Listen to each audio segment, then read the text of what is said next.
Boa noite, amigos. Como vão? Eu sou o Túlio Ravelli, como acredito que a maioria sabe, e a gente está aqui para fazer uma aula sobre ultrassonografia músculo-esquelética. Nós vamos esperar alguns minutos para que as outras pessoas possam entrar. Enquanto isso, nós vamos conversando, ok? Você sabe que o ultrassom é algo que cada vez mais está fazendo diferença dentro da medicina, principalmente nas áreas que mexem com o aparelho locomotor. Ela foi uma descoberta, né? Isso, com os colegas ortopedistas, que eu sou ortopedista, realmente está sendo uma revolução, uma novidade, mas outras áreas que mexem com o aparelho locomotor, isso já é uma realidade, né?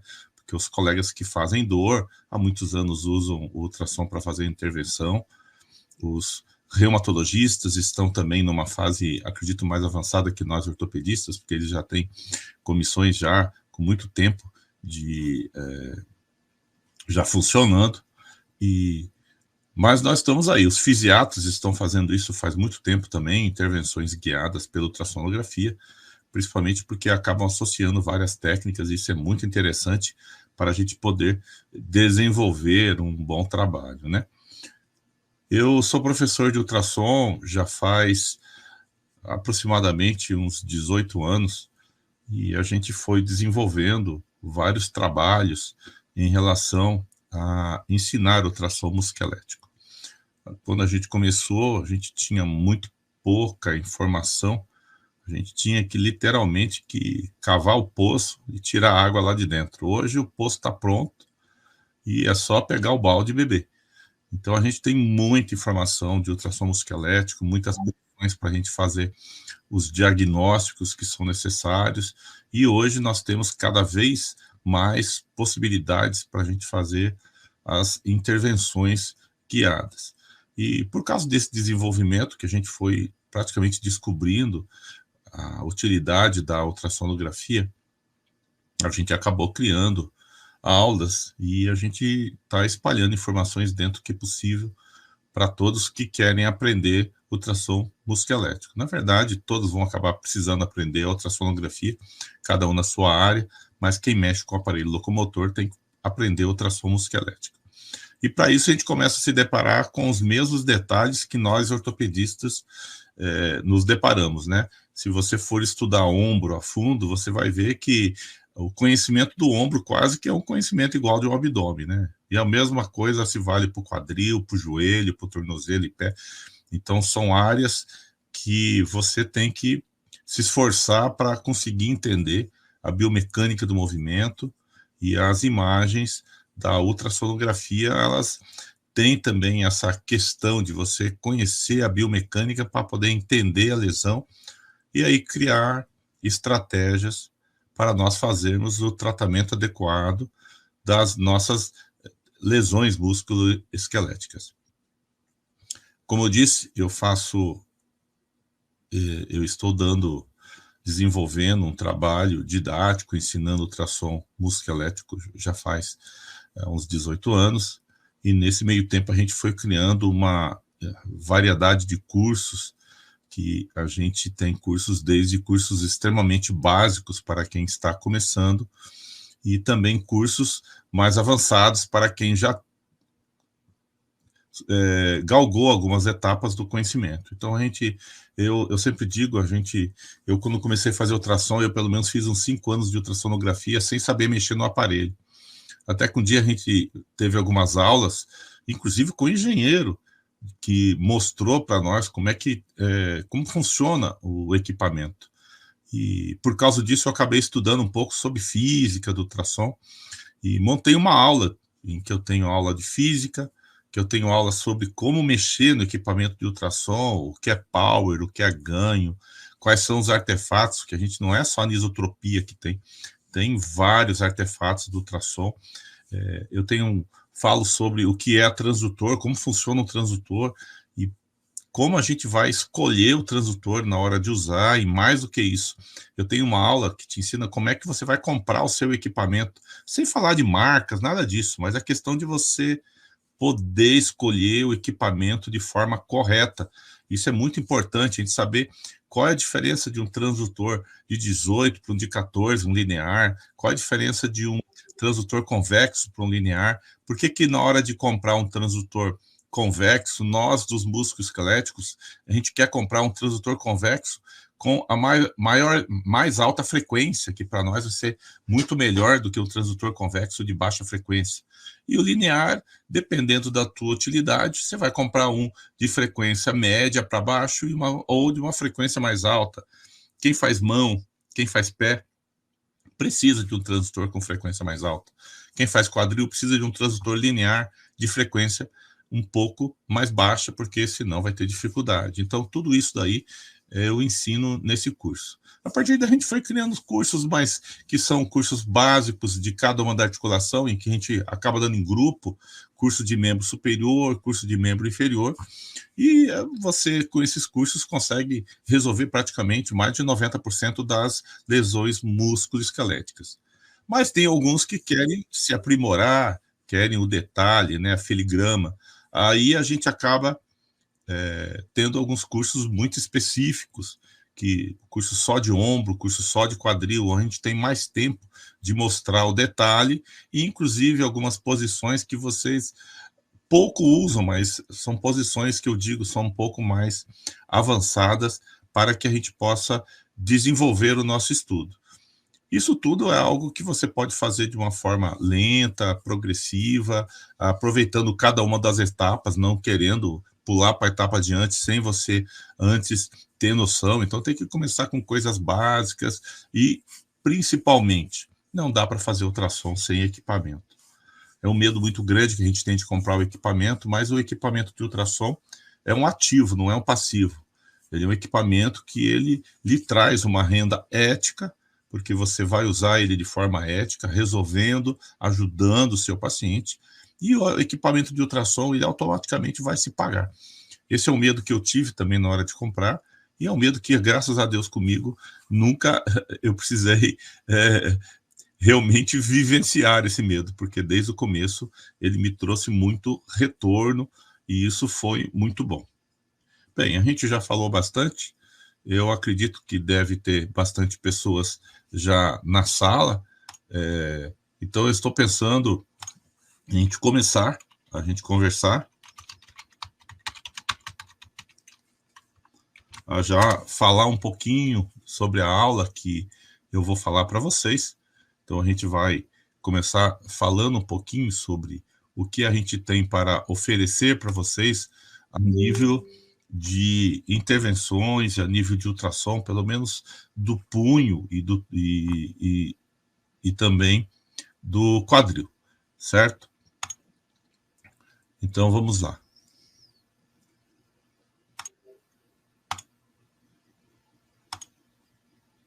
Ok? Então nós vamos... Eu não vou só falar das intervenções do quadril e de punho. Eu preparei um pouquinho sobre um resumo do que é ultrassom e um pouco do que a gente sente, principalmente os ortopedistas, né? Que é a minha área de atuação, e eu sei o que eu senti no primeiro momento. O ortopedista, ele tem, como vou dizer assim, ele não se sente confortável com o ultrassom, acha que o ultrassom é um exame quase que descartável, tem muitos que pensam isso. Existiam alguns problemas relacionados à falta da interpretação de imagem pelo ortopedista, e isso a gente está resolvendo gradativamente dentro da minha especialidade, a gente está fazendo um trabalho lá dentro, e eu vou tentar mostrar para vocês o que é que o ortopedista sente quando ele olha para um ultrassom. Vamos lá.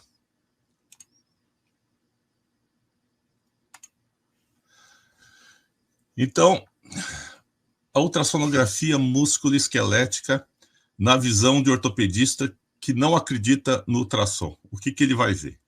Bem, o ortopedista ele é acostumado a ver a imagem dessa forma. O raio-x é o nosso principal exame. E é um exame espetacular. A gente sabe interpretar esse exame muito bem, porque essa é a nossa vida corriqueira. E ele é um exame que dá uma imagem panorâmica da articulação. Agora imagina se eu pegasse, virasse a articulação, que já fica confuso, hein? Virar a articulação, estou sempre acostumado a olhar ela assim, e de repente eu viro ela, A gente cutuca o residente, vira lá, que não é assim que vê. Pois é, agora imagina se além de eu virar ela, que já fica confuso, eu ainda for pegar um pedaço dessa articulação só e para ver. Somente esse pedaço da articulação é isso que vem para nós quando a gente faz ultrassom. Só que a gente vai ver a imagem ultrassonográfica. Então é isso que eu vou ver. E aqui eu vou ver o que me interessa. Então aqui eu tenho o fêmur, tenho a tíbia, tenho o fêmur, tenho a tíbia. Aqui eu tenho o côndilo, aqui eu tenho a tíbia e o menisco. Essa é a imagem de ultrassom que tem a ver exatamente com essa imagem do raio-x.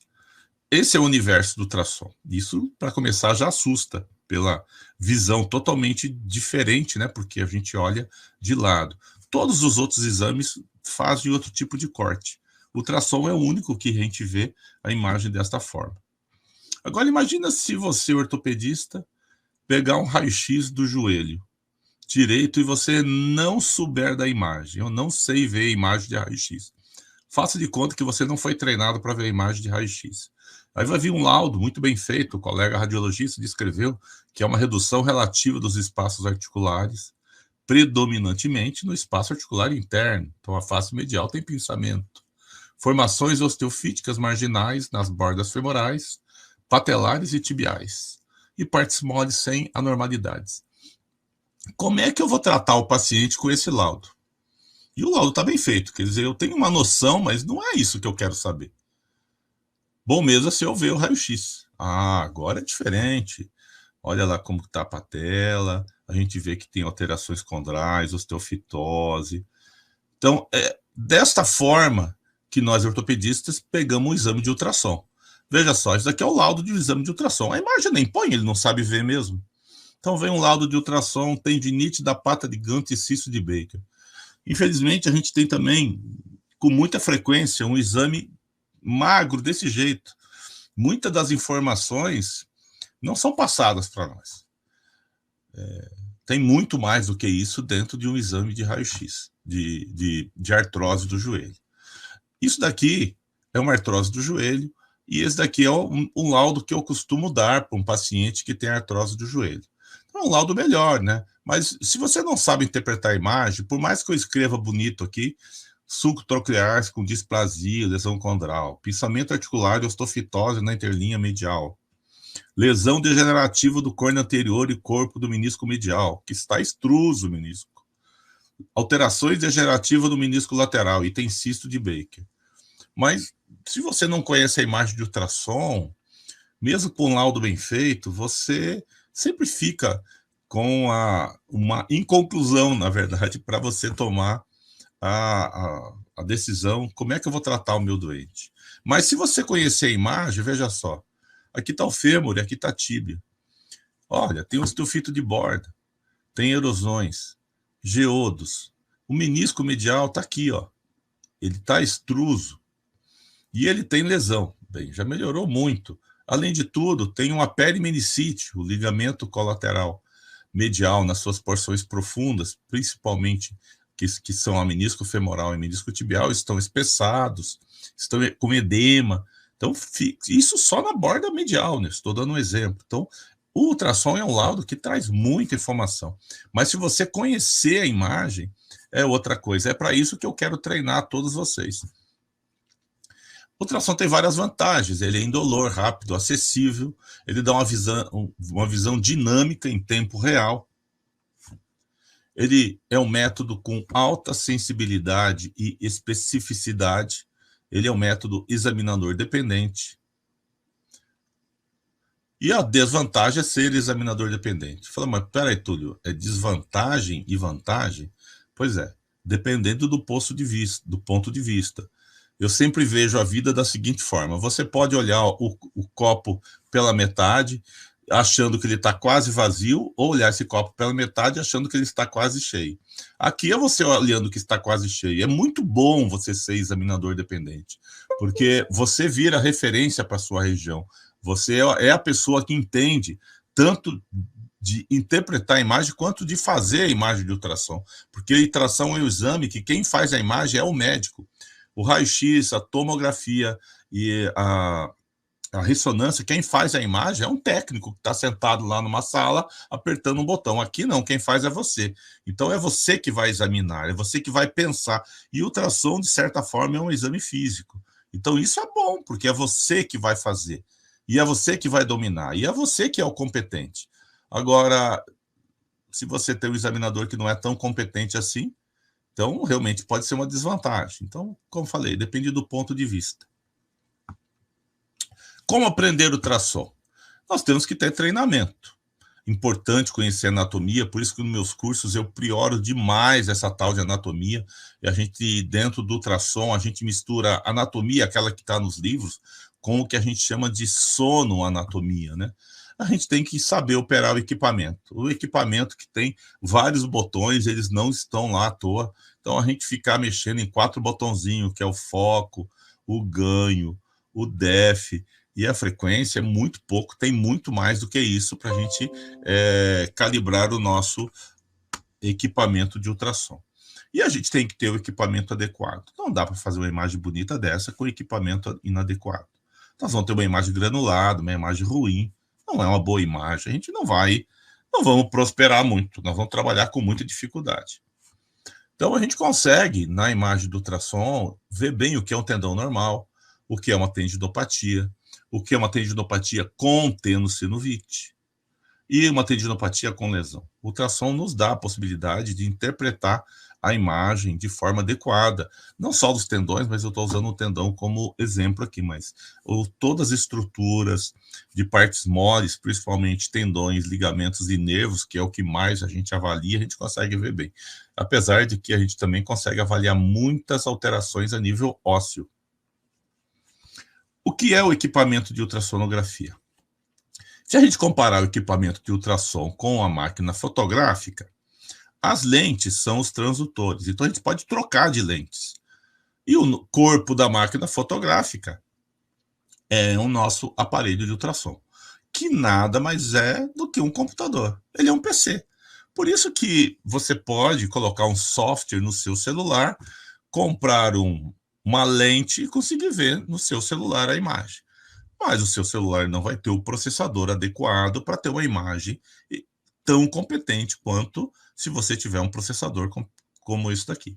Então a gente tem que pensar bem no que você vai ganhar de imagem. Então aqueles aparelhos que que você usa o seu celular realmente tem um processamento mais lento, a imagem tem delay, então você tem uma imagem que não tem a qualidade adequada para você fazer um diagnóstico. Vai fazer pequenas intervenções e diagnósticos mais grosseiros, coisas mais simples, né? Nós temos equipamentos fixos que têm sempre as melhores imagens, porque eles colocam muito mais placas aqui para filtrar e processar a imagem. Nós temos os equipamentos portáteis, que são uma cópia do fixo, mas com menos placas, menor capacidade de processar.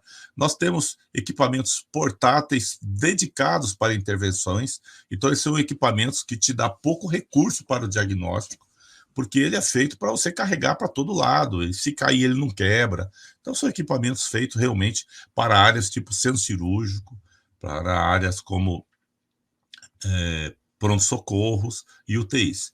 Nós temos esses ultraportáteis que nós vamos ver nas telas dos nossos celulares, e eles são realmente algo interessante de você levar no plantão, de você colocar, usar como estetoscópio dentro, quando você vai passar uma visita, ver o seu paciente fora do seu consultório.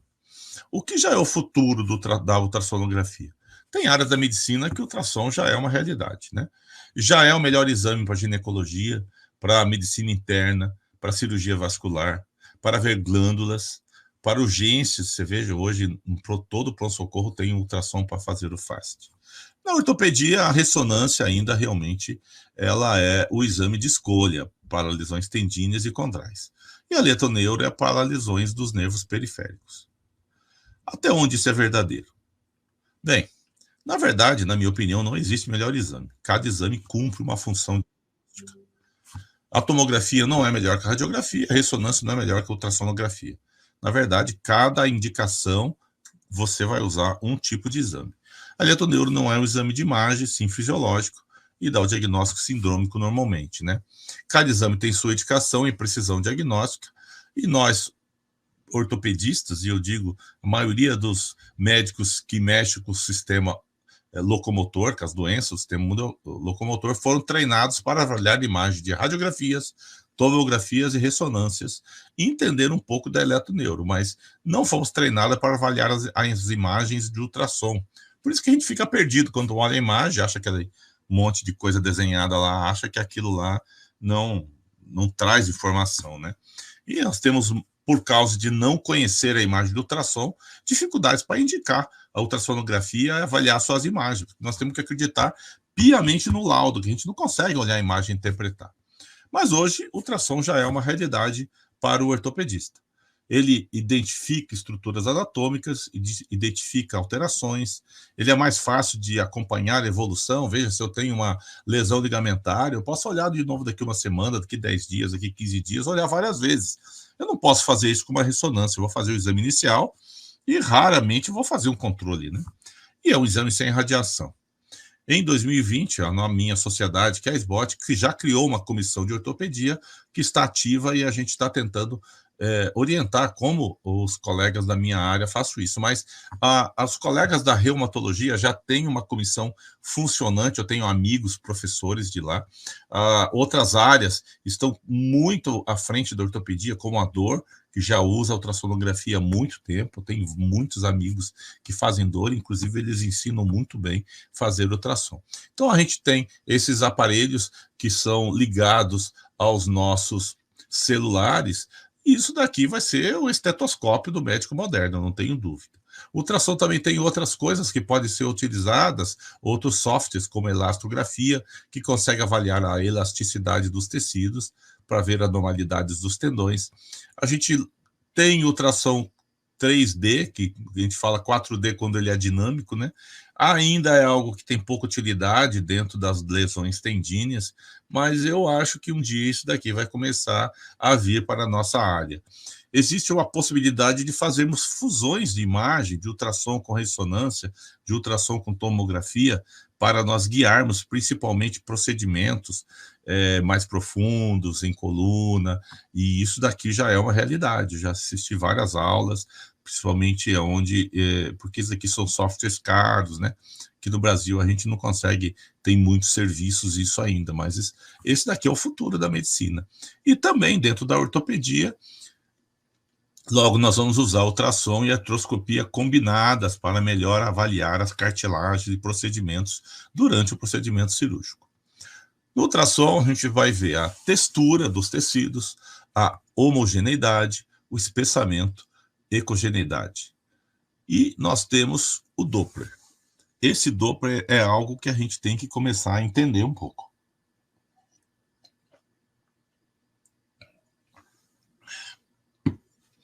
Porque o Doppler ele vai medir a presença de vasos que são vasos pequenos, que normalmente não são notáveis. Esses vasos, eles sofrem vasodilatação. E também nós temos uma neoformação vascular nos casos de doenças principalmente crônicas. Então, isso aqui, na verdade, nós estamos vendo o nosso sistema imunológico agindo, né? O sangue levando as nossas células do tecido imunológico para corrigir essa importante neuropatia do nervo mediano. Veja que a artéria sempre vai ter fluxo, mas esses vasos dentro do nervo mediano não era para ter um fluxo mensurável pelo Doppler, como eu estou mostrando aqui. Então, o Doppler, ele avalia se há atividade do tecido. A gente vê a ação do nosso sistema imunológico, a vasodilatação e neoformação vascular. Então, isso é um sinal de neuropatia grave do nervo mediano. Aqui eu estou mostrando a resolução de uma imagem de ultrassom. Veja que eu tenho aqui o ombro, o intervalo dos rotadores, aqui o subescapular e o supraespinal, aqui o cabo longo do bíceps, o ligamento coracomeral e o ligamento glenomeral superior. Esse é o intervalo rotador. E eu consigo ver lesões, tendinopatias, luxação do cabo longo com muita facilidade, com uma imagem com essa resolução. Então, o ultrassom nos dá imagens confiáveis, mostrando alterações na textura, se há espessamento, se há a ecogeneidade do tecido, se há fluxo ao Doppler e se há compressão nervosa. A ultrassonografia na prática clínica do ortopedista é realidade para diagnóstico e tratamento, porque ele dá imagens confiáveis das lesões articulares, lesões esportivas, infecções, neuropatias e tumores. Para nós ortopedistas, é uma extensão do exame físico. Por isso que eu digo que o ultrassom é um exame físico de imagem para nós. O ortopedista, raramente ele vai dar laudo, poucos dão, alguns dão. Eu dou laudo, mas eu sou de uma geração mais antiga. Então, a gente acaba predominando o exame físico de imagem, que é avaliar o paciente lá no meu consultório, e se eu precisar de um exame, eu peço lá para o colega radiologista, ele vai ter muito trabalho com a gente. Nós vamos pedir muito ultrassom. Podemos também fazer tratamentos através de intervenções guiadas pela ultrassonografia, infiltrações, punções, fenestrações, barbotagens, bloqueios, tenotomias. Bem, essa lista cada vez está aumentando mais, né? A gente consegue classificar lesões pelo ultrassom. Veja só, aqui uma classificação para síndrome do túnel do carpo. Então, você pode falar que a neuropatia do nervo mediano é leve se o nervo está acima de 15 milímetros quadrados. Então, a área de secção transversa dele mostra que ele tem 15 milímetros, mas não tem área de compressão. É uma neuropatia moderada se o nervo tem acima de 15 milímetros de área de secção transversa e tem zona de compressão. Então, aqui nós temos uma neuropatia moderada. E a neuropatia, aqui de novo, uma área de compressão do nervo mediano. E aqui uma neuropatia grave. Nervo mediano acima de 15 e com zona de compressão e também acompanhado de uma hipotrofia ou atrofia da musculatura tenar. E a gente consegue quantificar isso pela ultrassonografia, olhando a textura do nosso músculo, da musculatura da região tenar, e também podemos comparar com o outro lado para a gente ver o trofismo dessa região tenar. Veja que um lado está bem menor do que o outro, eu quantifico isso, né? E também eu posso falar que o nervo está com uma neuropatia grave se, além disso, ele apresentar uma fibrose ao seu redor. Isso é um fator de complicação, inclusive de pós-operatório, aquele pós-operatório que não melhora muito, às vezes o nervo estava fibrosado e não foi feito o diagnóstico. E o ultrassom faz esse diagnóstico e muito bem. Só basta nós sermos treinados para ver que há um halo hipercóico ao redor do nervo, olha só. Bem, aqui é uma epicondilite lateral, grave com lesão.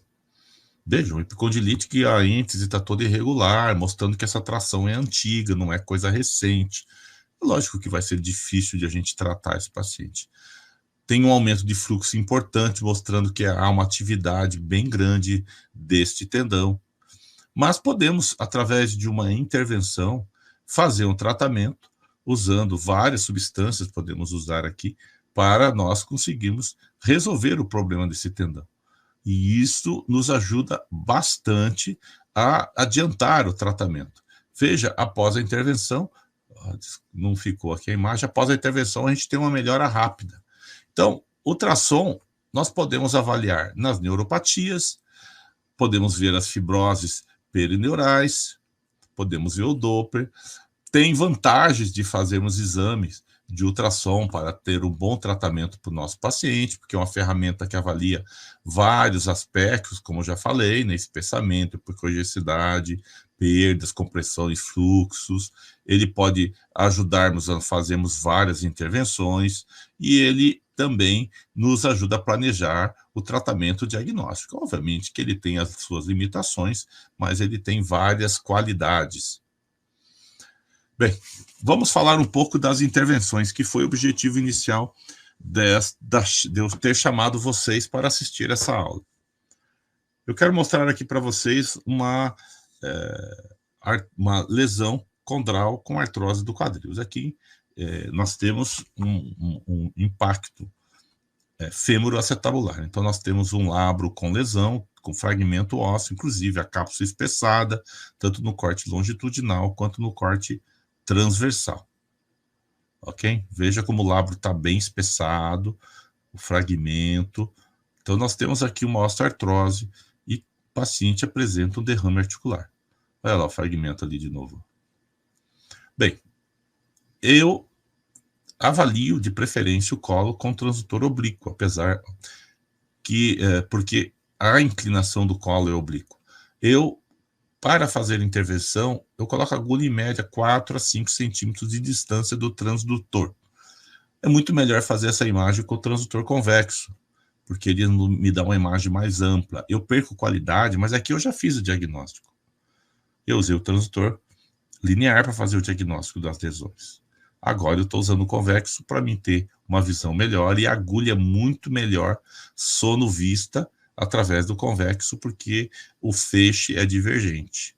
Então ele é melhor para visualizar a agulha. Veja que eu vou colocar a agulha na direção do colo. Eu gosto de mirar nessa transição colo-cabeça. Aqui é um local que a cápsula fica mais frouxa e normalmente onde você tem mais líquido quando em caso de punção. Mas mesmo quando você não tem esse líquido, aqui é o local que a cápsula fica mais frouxa, relaxada, você vai jogar a sua medicação e vai ter uma visão muito boa da medicação entrando dentro do quadril. Um outro caso, mesma coisa, nós temos aqui um labro com uma lesão, algum grauzinho de lesão condral leve, mas o paciente tem um baita de um derrame articular.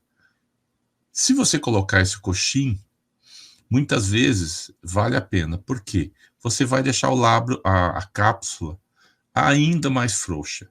E essa frouxidão da cápsula ajuda bastante para nós podermos fazer a aspiração da secreção que tem intra-articular. Veja que esse paciente apresentava uma sinovite, principalmente um derrame articular, e a gente acabou fazendo uma infiltração nesse paciente, jogando medicamento intra-articular. Aqui eu tenho um caso de artrose coxofemoral, e aí também eu vou colocar a minha medicação. Eu prefiro, nesses casos, usar o ácido hialurônico de fermentação bacteriana e de alto peso molecular. Normalmente eu uso uma ampola semanal por 3 semanas, eu sei que tem um protocolo de você fazer uma única aplicação. Está na literatura, pode usar. Acontece que nem todo paciente pode pagar as infiltrações, não pode pagar o ácido hialurônico. Isso daí eu vejo. Então, muitas vezes a gente tem que usar o corticoide. Eu sei que muitos criticam que pode não ser a melhor escolha, mas a maior indicação de corticoide no meu consultório é o custo. Paciente que não tem como gastar com ácido hialurônico. Se for usar corticoide, eu prefiro usar triancinolona numa articulação grande, não precisa mais que 1 ml. Às vezes, meio ml é o suficiente para eu resolver a dor do meu paciente, certo? Então, a mira também é na transição colo-cabeça femoral. Veja que aqui tem bastante lesão condral, tá tudo irregular aqui, ó. Então, você coloca a agulha ali nessa transição colo-cabeça femoral e a gente consegue fazer a infiltração com muita tranquilidade.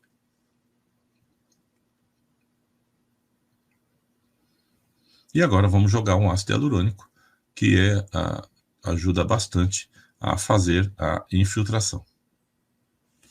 Um outro caso de artrose coxofemoral, só que essa com sinovite. Olha o tamanho da sinovite. Isso daqui é a cápsula, aqui a sinove e aqui umas áreas que tem líquido. Nesses casos, para mim, a escolha primeiro é usar o corticoide. Eu jogo corticoide, espero um mês e meio, e depois eu vou fazer a infiltração com ácido hialurônico, certo? Então, tinha até aumento de fluxo, mostrando a atividade dessa sinovite. Então, é importante a gente não deixar o paciente com um grau de artrose, com um grau de sinovite desse, sem uma opção de tratamento. Muitos desses pacientes, eles nos chegam e eles não querem fazer a prótese. Essa daqui era um paciente que não queria. Essa senhora estava madura há muito tempo para fazer prótese, mas já tinha ido em vários colegas, todos indicaram prótese, ela não queria.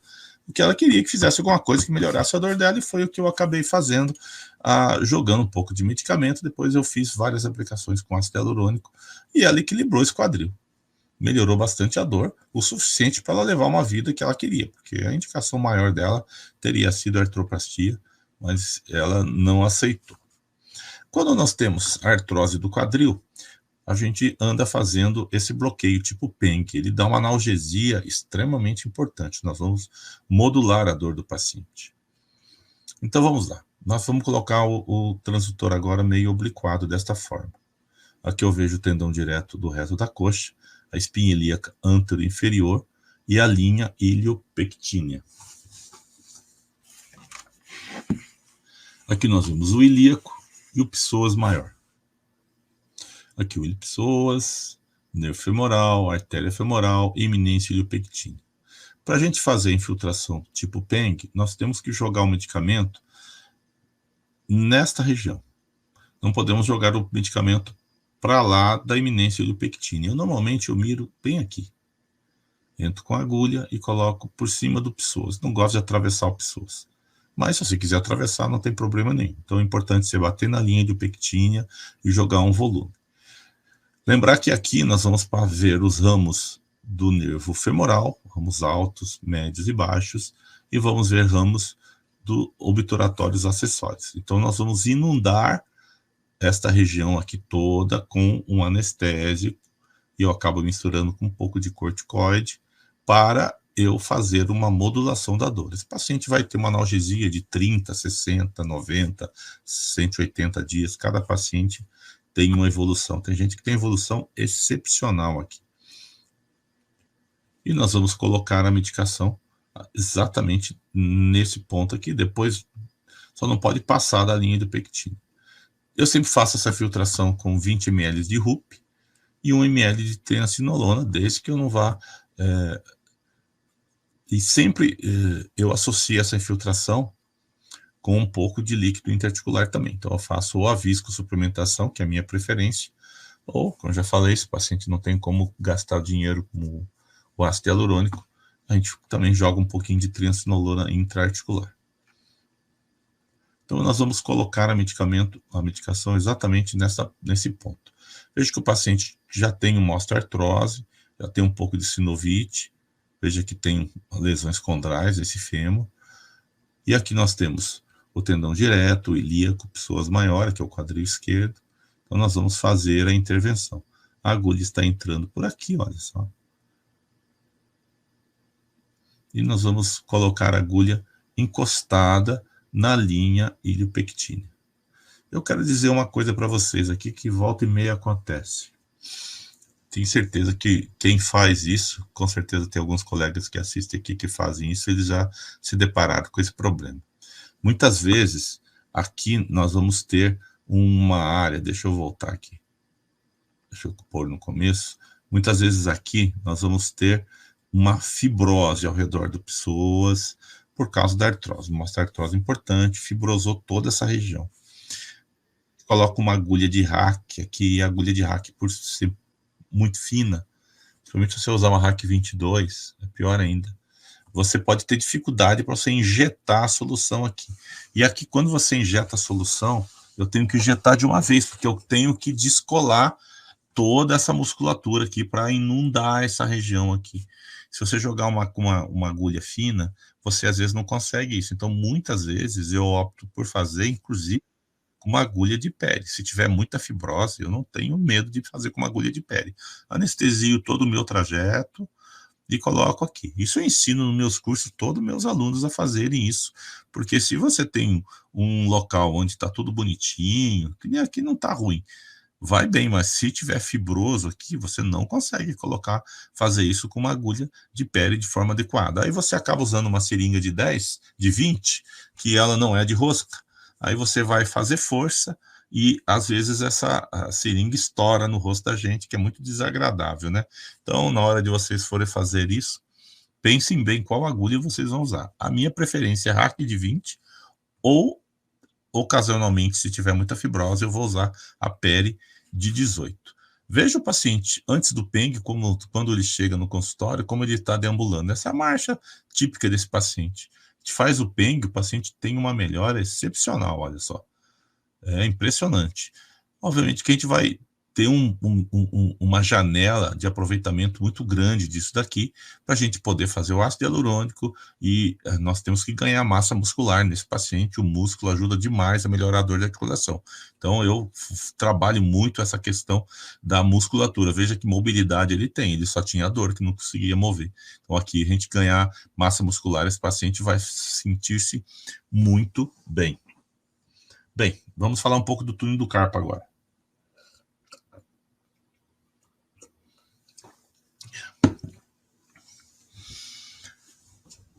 Símbolo do túnel do carpo É um neurite reacional do nervo mediano por compressão. É a neuropatia mais frequente do membro superior, eu acho que é a do corpo, né? A mais frequente que a gente tem no corpo. As causas são discrepância entre o volume do túnel do carpo e seu conteúdo, e o volume do túnel do carpo varia com a posição do punho. Nós temos 9 tendões de 3 músculos dentro do túnel do carpo. Nós temos flexor radial dos dedos, 4 tendões, flexor profundo dos dedos, 4 tendões, e o flexor longo do polegar nos dá um tendão. Então, 9 tendões e o nervo. Veja só. Entre o escafoide e o pisiforme, que nós chamamos de túnel proximal, nós vamos avaliar o túnel do carpo, onde tem a principal medida, que é a área de secção transversa do nervo. Veja que o escafoide está aqui, em cima dele tem um tendão, que é o flexor radial do carpo. Nós temos, fechando o túnel, o ligamento transverso, e tem um outro túnelzinho, que acaba o ligamento se inserindo no próprio ligamento transverso, que é o ligamento volar do carpo. Aqui é a artéria ulnar e o nervo ulnar, portanto aqui é o canal de Guion. Aqui nós temos o flexor superficial dos dedos, flexor longo do polegar e o flexor profundo dos dedos com 4 tendões. O nervo mediano fica encostado no ligamento transverso. A compressão causa diminuição do fluxo venoso, aumento da pressão intrafascicular, edema neural, hipóxia, fibrose e morte das células nervosas. Nós vamos ter dor e parestesias no trajeto do dermato do nervo mediano, com sensação de dormência, piora noturna, fadiga muscular do membro afetado, comum isso ser bilateral. Dá uma dor na face anterior do ombro, gente. Não se esqueça que a dor da neuropatia, ela não só desce, como ela sobe também, né? Então vai ter dor no ombro. Muitas vezes eu operei pacientes que tinham lesão no manguito rotador e também tinha síndrome do túnel do carpo. Eu sempre preferi começar operando a síndrome do túnel do carpo. Se operar o ombro, ele continua com a dor no ombro por causa da síndrome do túnel do carpo. Então isso eu sempre fiz. Progressivamente, a gente vai ter uma piora e agravamento dessas alterações sensitivas, motoras e tróficas. Na fase mais grave, a gente vai ter hipotrofia e atrofia da musculatura tenar. A incidência são em pacientes de 30 a 60 anos e dá muito mais nas mulheres. Aqui nesse artigo eu vi a relação de 5:1. Sinceramente, no meu consultório deve dar 20, 30 para 1, viu? É muita menina com isso aqui. As mulheres têm muito isso aqui, os homens bem menos. Tanto que eu sempre falo que se um homem apresentar túnel do carpo, procure a causa. Deve ter alguma artrite psoriásica, artrite de cristal, etc. 50% dos casos são bilaterais e acomete 1% da população geral, ou até 15% dos trabalhadores. Causas de túnel do carpo são trabalhos manuais com movimentos repetitivos, alterações hormonais, menopausa e gravidez, doenças associadas, diabetes, artrite, doença da tireoide, insuficiência renal. Aqui nós temos o túnel proximal, aqui nós temos o assoalho, o escafoide, o pisiforme, aqui o flexor radial do carpo, ligamento transverso e o ligamento volar do carpo. Como já falei, aqui é o túnel de Guion, com a artéria ulnar e o nervo ulnar. Aqui nós temos o nervo mediano. E o túnel do carpo, onde nós vemos, ou não vemos os tendões flexores, porque quando a gente tem um punho normal, os tendões eles ficam misturados entre si, a gente não consegue enxergar muito bem cada um isolado, né? Você tem que olhar muito para achar cada um, mas quando tem tendinopatia, eles ficam hipervisíveis, você consegue ver cada um tendão com muita facilidade. Eu consigo fazer também uma avaliação longitudinal, com transdutor entre as eminências tenar e hipotenar. Nós vamos encontrar o nervo mediano, que se apresenta hipercóico em relação aos flexores, e ele não se movimenta quando eu faço movimento dos dedos, ao contrário dos tendões flexores, né? Aqui tem o rádio, o semilunar e o assoalho ósseo. Aqui os tendões flexores, o nervo mediano e o ligamento transverso.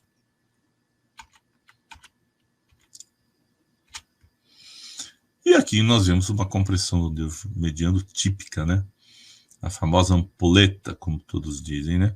Então a gente tem aqui o ligamento transverso e o nervo mediano extremamente espessado e com uma compressão central aqui extremamente importante. Está em sofrimento esse nosso nervo. Não precisa fazer essa medida, eu só para mostrar para vocês a diferença desta região que dá 4 e dessa região de compressão que dá 2 milímetros. Bem, o tratamento para túnel do carpo é conservador, mas nem todo mundo evolui bem. E há casos que nós temos que indicar o tratamento cirúrgico. Entre o tratamento conservador e o tratamento cirúrgico, nós temos ferramentas novas para a gente poder agir para tratar assim do túnel do carpo. Então, eu posso fazer uma infiltração ou eu posso fazer uma hidrodissecção. A infiltração, eu só vou jogar o medicamento dentro do túnel do carpo. A hidrodissecção, não. Eu vou soltar esse nervo com volume de líquido, descolando ele do ligamento e dos tendões. Eu jogo o medicamento por baixo e por cima do nervo mediano, fazendo esse tipo de procedimento. Eu tive uma melhora clínica muito grande fazendo isso. Eu quero aproveitar essa imagem para mostrar para vocês aquilo que eu falei dos tendões hipervisíveis. Olha só, um tendão aqui, outro aqui, outro aqui, outro aqui. Por que eles estão hipervisíveis? Porque esse aqui tem uma tenossinovite. Ok? Então, aqui eu tenho o ligamento transverso e os tendões flexores. E eu vou fazer uma intervenção, vou fazer uma infiltração. Então, eu não quero atingir o nervo mediano. Não quero jogar corticoide dentro dele. Então, eu vou fugir do nervo, porque eu quero jogar, na verdade, o medicamento dentro do túnel do carpo. Então, entre o ligamento transverso e os tendões flexores, eu vou fazer um espaço com anestésico. Então, eu uso anestésico para anestesiar e para abrir um espaço para mim jogar depois a solução do meu medicamento. Olha só, dupla função, que beleza. Então, está aqui a agulha embaixo do ligamento transverso e eu estou jogando o medicamento, inundando aqui agora com a medicação, olha só. Joguei o medicamento, pronto, fiz a infiltração aqui no túnel do carpo. Vamos ver novamente? Então, veja, o ligamento transverso está aqui, eu vou entrar com o anestésico, e o anestésico já vai descolar um espaço para que eu possa fazer a minha infiltração. Então, por enquanto é o anestésico, e agora troquei a seringa, vou jogar a medicação, e eu posso jogar tranquilo porque o espaço já estava aberto. É assim que a gente faz uma infiltração. Mais uma infiltração. Um nervo mediano espessado, tendões hipervisíveis, então, sim, do túnel do carpo. E de novo, vou jogar um anestésico, vou abrir um espaço embaixo do ligamento transverso, e aqui, olha, o nervo está aqui, ó, ficou bem longe do nervo a minha agulha. O nervo está aqui, a agulha está lá no bordo ulnar, aqui a artéria ulnar, e o nervo ulnar está aqui. Então, eu sei que eu estou no local exato que eu quero, que é jogar dentro do túnel do carpo, não no nervo. Isso é uma infiltração para cima do túnel do carpo. Agora, outro objetivo. Eu quero dissecar esse nervo. Mas, em vez de usar bisturi, eu vou usar líquido. Vou jogar um volume por baixo e por cima do nervo. O volume varia um pouco. Tem colegas que usam 20. Eu não uso 20, eu uso 10 ml. Então, a gente vai entrar com uma agulha, vou anestesiar, entrar entre o nervo mediano e o ligamento transverso. Já arranjei um espaço e já anestesiei o nervo, já deu uma descolada. Só anestésico já faz coisa boa aqui. Se você não jogar nada, só anestésico, você já vai fazer o bem para essa paciente, porque as bridas que tinham já vão ser descoladas. Bem, normalmente eu jogo uma solução com betametasona. Então, eu vou fazer uma solução de 10 ml e vou jogar 5 ml dessa solução de betametasona por baixo do nervo e 5 ml dessa solução por cima aqui do nervo. Isso dá uma melhora absurda para os pacientes. Os pacientes estão tendo muito boa evolução. Eu me surpreendi desde a primeira vez que eu fiz uma hidrodissecção para cima do túnel do carpo. Obviamente que não vamos conseguir resolver o problema de todas, mas meu índice está beirando 80%. Os pacientes não estão retornando de jeito nenhum. E nesse caso aqui, veja só, o paciente há 2 anos fez cirurgia, parece que a cirurgia foi feita da forma adequada, e o paciente não melhorou. Ele continuou com dor crônica. E por que isso? Será que não foi diagnosticado antes que ele tinha essa fibrose? É uma interrogação. Ou essa fibrose foi porque na cirurgia o colega mexeu muito no nervo? Eu não sei lhe responder. Mas assim, se você operar um nervo mediano com essa fibrose, você tem grande chance de não melhorar todo o sintoma do paciente. Então, o ultrassom é capaz de fazer o diagnóstico dessa fibrose. Então aqui está o escafoide, assoalho ósseo, pisiforme, aqui o flexor radial do carpo. O ligamento transverso, ele tem solução de continuidade, mas veja que já tem uma cicatriz, olha, como se formou uma cicatriz aqui, ó. É normal, ele se fecha mesmo. Com o tempo fica até difícil de ver onde foi feita a cirurgia. E aqui nós temos o ligamento volar com o túnel de Guion. Ok. Aqui está o nervo mediano e nós temos a fibrose ao seu redor. E essa fibrose que, na verdade, está fazendo a compressão do nervo, que ele não consegue nem inchar o nervo, né? Ele tem uma área até pequena de 7, olha só. Nem consegue fazer edema esse nervo, porque a fibrose está segurando o nervo, né? Então, essa fibrose nós temos que resolver, senão esse nervo não melhora. Veja aqui, ó, a fibrose ao redor do nervo, ali o ligamento transverso, o nervo mediano e a fibrose ao redor do nervo. Nós temos que resolver, então, podemos fazer uma cirurgia, ressecar toda essa fibrose, depois colocar alguma coisa ao redor nesse nervo para proteger, para dar hipersensibilidade que fica. Mas estamos por tentar quebrar essa fibrose com a agulha. Então eu vou entrar com a minha agulha dentro da fibrose, entre o nervo e a fibrose, e vou jogar aquele volume líquido de 10 ml da mesma forma. Então, primeiro vou anestesiar, o paciente não merece ter dor, anestesia, veja que eu estou entrando entre o ligamento transverso e o nervo, veja que eu já entrei até um pouco da fibrose aqui, né? E aqui eu estou anestesiando o nervo. Agora eu vou trocar minha seringa, e agora eu quero não só fazer, descolar o nervo mediano dos tendões, eu quero entrar dentro daquela fibrose. Veja que eu entrei e quebrei essa fibrose. Ó. A hora que eu consegui quebrar essa fibrose, o resultado foi excepcional. Essa paciente ficou assintomática.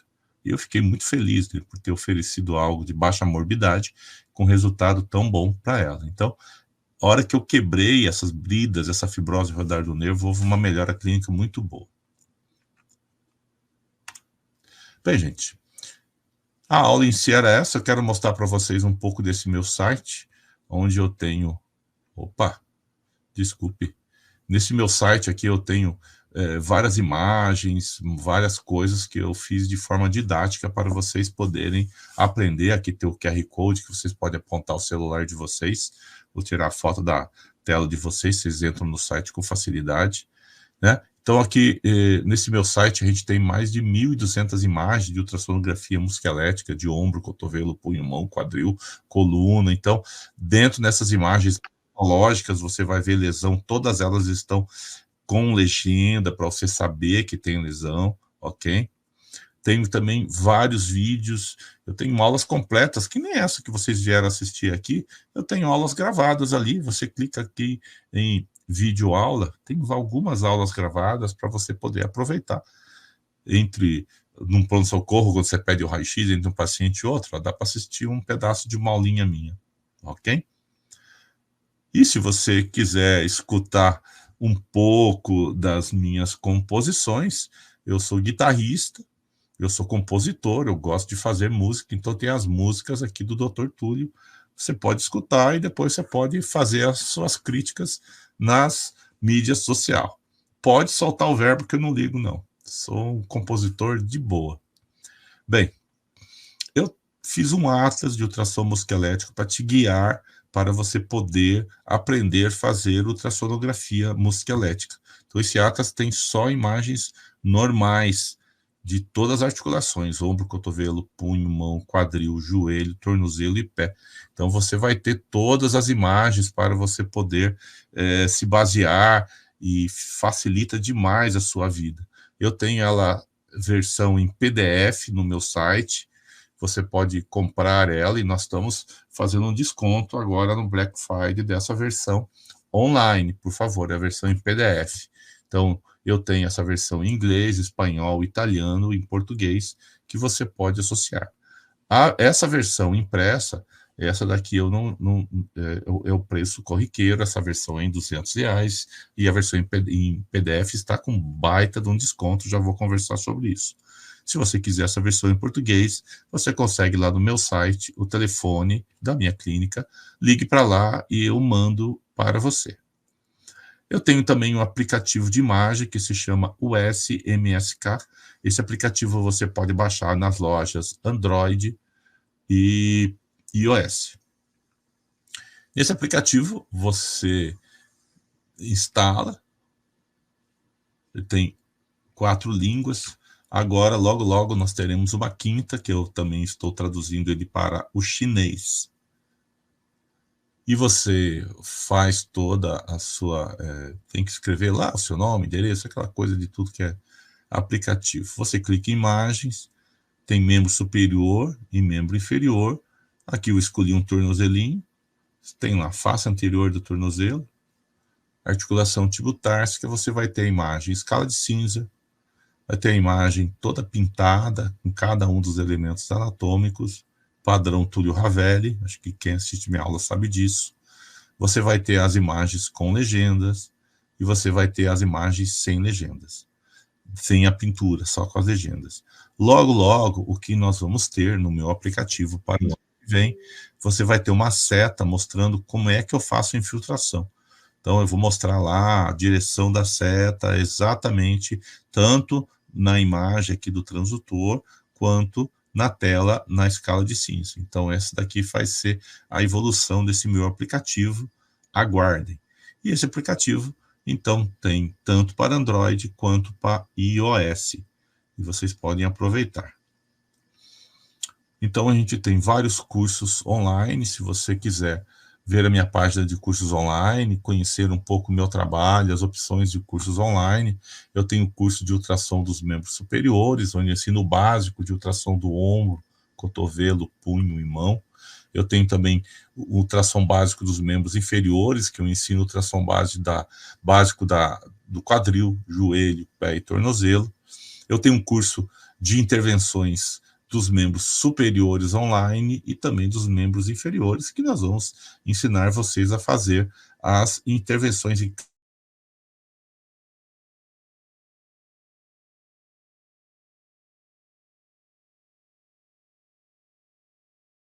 articulações. Então, eu tenho uma aulinha básica de quadril, bem básica, para você poder ter uma noção básica, né? E eu tenho também cursos específicos para o ombro, onde eu tenho ultrassom, intervenções no ombro, intervenções do quadril, ultrassonografia básica só do pé, se você só quer aprender pé, básica de joelho, básica de quadril, ultrassom básico só de tornozelo, e você pode escolher, às vezes, um curso específico. Fica lá. Tem várias opções, não é só esses cursos, tem outros que você pode escolher lá dentro do meu curso. E eu tenho esse curso aqui que de ultrassonografia básica, imagens, equipamentos, física e intervenções guiadas.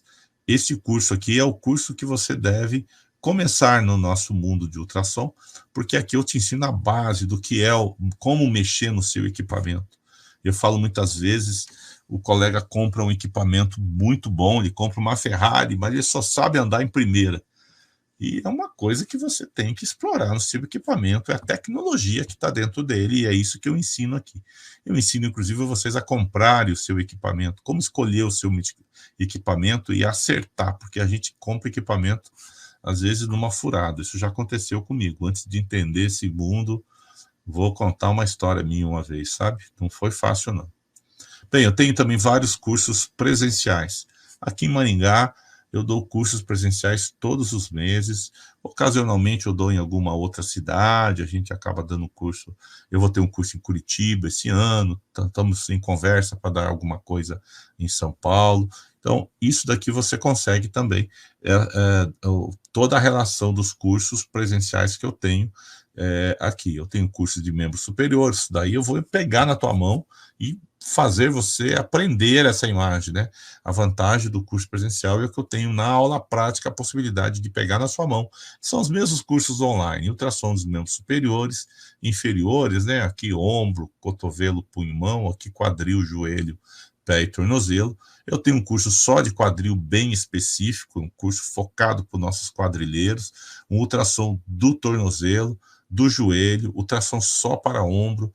Essa ultrassonografia das neuropatias periféricas, eu fiz esse curso para quem gosta de mexer com nervos, colegas que mexem com mão, eles operam muito nervo, e os colegas que fazem dor especificamente, eles têm a necessidade de aprender onde estão passando os nervos dos membros superiores e inferiores. Tenho também um curso de intervenções do joelho, intervenções do tornozelo e pé, intervenções do punho e mão, além da imagem. E tem um cursão onde eu falo sobre intervenções guiadas, tanto dos membros superiores, dos membros inferiores e da coluna lombar e cervical. Esse curso, cada 45 dias, eu ofereço aqui em Maringá, e você, através aqui do link, só você baixar o seu celular, você vai entrar lá no meu site e você vai ver as datas destes cursos. Bem, é Black Friday, a gente está fazendo algumas promoções, certo? Então, a gente tem alguns cursos que estão em promoção, tem mais cursos que esse que eu estou colocando. Então, veja esse curso básico aqui, são cursos, aulas bem básicas, para você entrar no universo do ultrassom com um belo desconto. Esse aqui é um curso de intervenções dos membros superiores, o curso de intervenções dos membros inferiores, todos estão com descontos. Um curso de intervenções guiadas de ultrassom e intervenção no ombro, eu vou te ensinar tudo sobre ombro, inclusive a fazer intervenção. E eu tenho o meu Atlas, que está numa super promoção, é a versão em PDF, então a versão que eu falo que é a versão online do meu Atlas, certo? Você pode ir lá clicar e adquirir esse Atlas, onde você vai ter todas as imagens para fazer um bom exame de ultrassonografia músculo-esquelética. É isso daí que eu queria conversar com vocês. Espero que vocês tenham aproveitado esse momento aqui com a gente, né? A gente se esforçou aí para fazer uma aula adequada para vocês poderem aproveitar isso daqui, ok?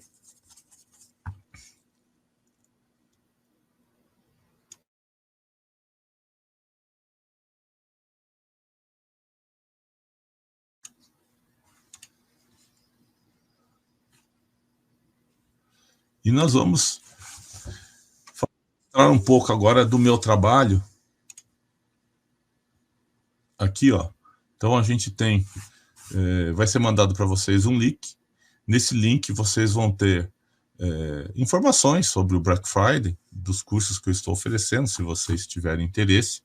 Vocês são convidados aí a adquirir uma aula minha, né? Todas estão com boas condições, né? Então, aqui, mostrando de novo, né? As intervenções do membro superior guiadas pela ultrassonografia, intervenções dos membros inferiores. Então, aqui a gente vai mostrar todas as intervenções possíveis às nossas principais articulações do corpo, certo?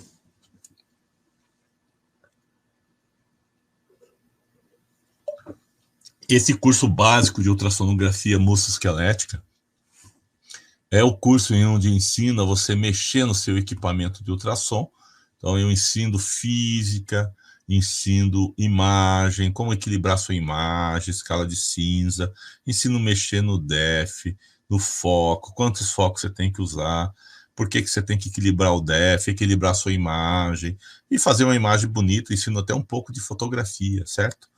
Esse curso aqui eu vou ensinar sobre intervenções guiadas no ombro, mas também fazer exames no ombro, então é um exame completo para quem faz ombro. A gente vai aproveitar muito o colega que faz ombros aqui, mas todos que fazem intervenções vão aproveitar esse curso.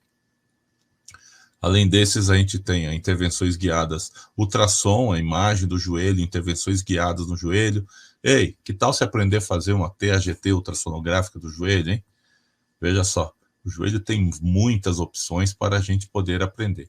E nós temos o nosso Atlas, como já falei, o Atlas Online, está com desconto imperdível aqui para você adquirir esse livro online e poder aproveitar bastante para poder guiar os seus procedimentos.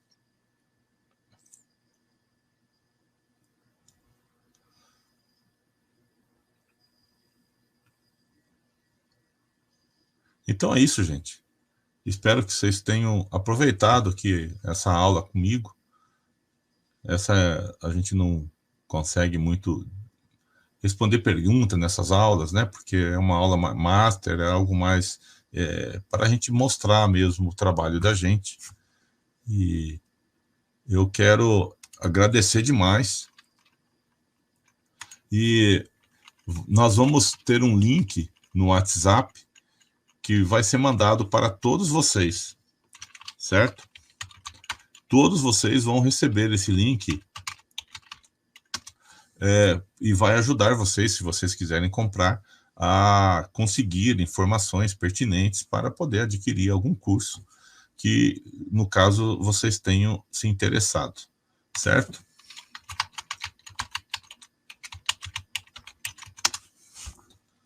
Então, no grupo do WhatsApp, vocês vão receber e também nos e-mails vocês vão receber. Então, obviamente que a gente vai colocar alguma propaganda para vocês, mas a gente fez a aula com o objetivo mesmo de divulgar o nosso trabalho e agradecer a todos vocês por esta participação nessa segunda-feira, nessa hora, para poder participar aqui dessa aula que nós estamos fazendo. Muito obrigado a todos vocês e eu quero desejar um resto de semana favorável a quem, né? Comemorar a eleição da Argentina, todo mundo está comemorando nos grupos, e alguns falando que nós estamos com um pouco de inveja, mas tudo bem, vamos seguir o nosso destino. Gente, boa noite e muito obrigado.